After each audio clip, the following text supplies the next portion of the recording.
Welcome to the Deep Dive. Today we're getting into something, well, pretty complex. Why do genuinely good guys sometimes stay stuck in relationships that just aren't healthy? For way too long, really. Right. We've been looking at discussions around this, and it's a recurring theme. So our mission here is to kind of unpack the why behind it. Maybe Uh-huh. offer some perspective if you've seen it or, even lived it. Exactly. And what keeps coming up isn't really naivete. It's more like a deep belief these men have in love itself, in healing, in promises. Even if those promises aren't always meant to be kept. Yeah, that's the tough part. The initial hope is incredibly strong. It's like a core value for them, this belief in making things work and seeing the good. Okay, so it starts with hope, but how does it slide into unhealthy territory? The sources we looked at suggest it often begins small, right? Uh-huh. Small things, like maybe their partner needs a lot of space, disappears sometimes, maybe small acts of disrespect start creeping in. And the guy's reaction is usually understanding, patience, Yeah. forgiveness. Often, yes, they give space, they wait, they forgive. They frame it as part of loving someone.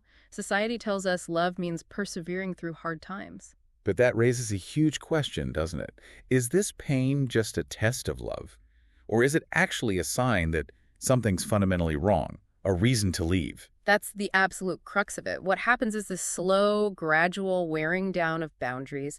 Little things get excused. And that becomes the new normal. Pretty much. It gets harder and harder to tell the difference between, say, a temporary rough patch and a relationship dynamic that's just damaging. And manipulation often plays a role here, I gather, but maybe not in the way you'd first think. Correct. It rarely starts with obvious cruelty. Often it's the opposite intense charm, making the man feel incredibly special, like they're the one. So by the time things start getting painful, they're already deeply invested emotionally. Precisely. And then the motivation can subtly shift. It stops being just about saving the partner or the relationship. And becomes about what?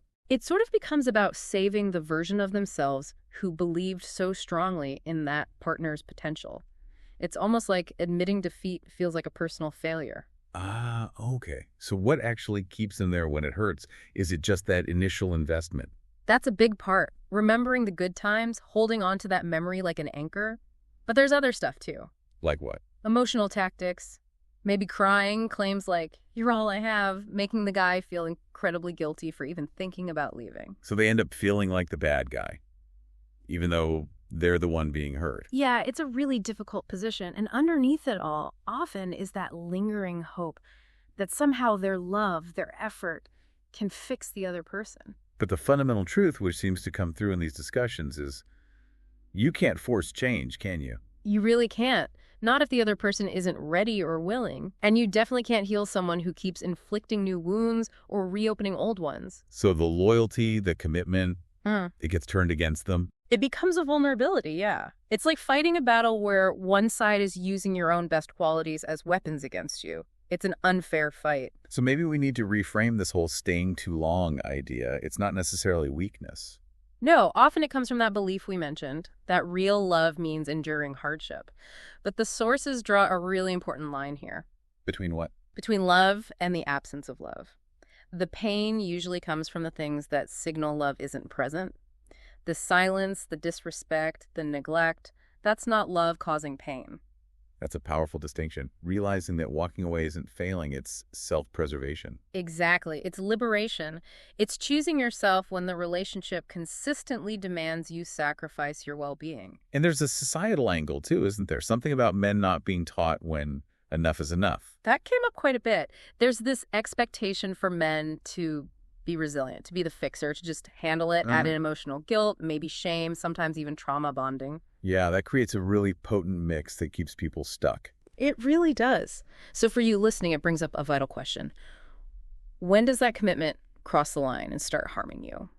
Right, it's not about being broken if you've stayed too long. It might just be about having a skewed idea of what love should look like, what it should demand. Recognizing that need to leave, prioritizing your own health, mental, emotional, that's strength. Yeah. It's absolutely not failure.